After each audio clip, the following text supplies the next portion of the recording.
жаңы медициналык шарчаны Борбор калаанын түштүк чыгышындагы каражаттын мамлекеттик ипотекалык Саламаттык сактоо министрлиги негизги ооруканаларда Бишкектен сырт чара колдонду. Мектептеги окуя бул 15 апрелде 17:35 убактысында болгон. Ички иштер министрлиги тарабынан 15 апрелде тергөө чейинки текшерүүнүн жыйынтыгында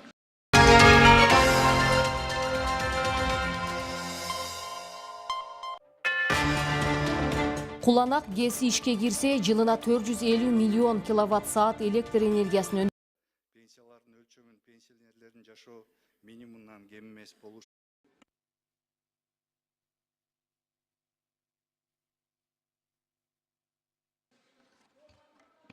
Саламатсыздарбы? Нурлан Тургунбекович бүгүн жок. Ошону жасашыбыз керек да. Рахмат. Анан кийин мындай да Өзгөн району, Сыкат району өзгөчө район кылып бөлдүк. Демек өзгөчө иштеш керек. Эгерде булар азыр реформаны туура эмес кылып койсо, демек Кыргызстандын баары реформасы туура эмес болуп калабы?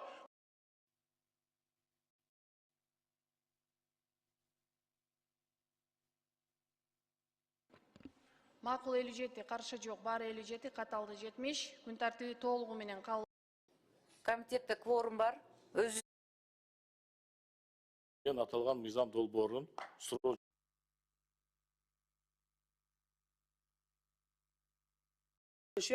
Кыргыз Республикасынын жарандардын укуктарын коргоо жана алардын өз мекенинде жазасын өтөөсүнө жакындарын жанында болуусуна өбөлгө түзөт. Жогорудагы баяндалгандардын негизинде Кыргыз Республикасынын Жогорку Кеңешинин каражаттарын төлөгөн, бирок 2 ай өтсө дагы ошол сиздердин чек аранын базасында ошол нерсе өчпөптүр да. Мындайча айтканда карызы бар депчи.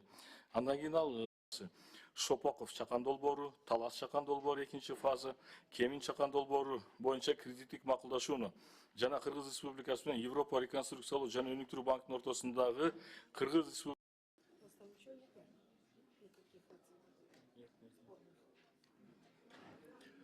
Саламатсыздарбы? Урматтуу депутаттар, урматтуу бүгүн Иштер министри Жээнбек Молдоканович, мына 2 күн мурдагы болгон окуя баарыбыздын зээнибизди кейитти. Биздин жарандарды, кыргыздарды ошол мончодо